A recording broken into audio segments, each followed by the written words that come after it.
Reconditioned Alfa Laval EPC50 OP board.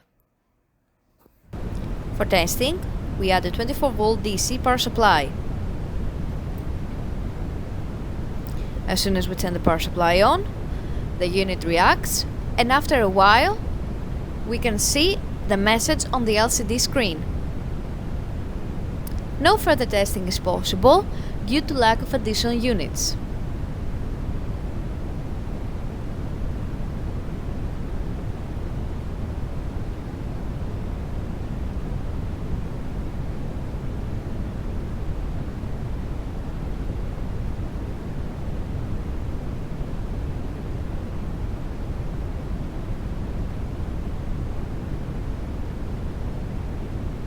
It is now clear that the board is working successfully and is ready to be delivered to the customer.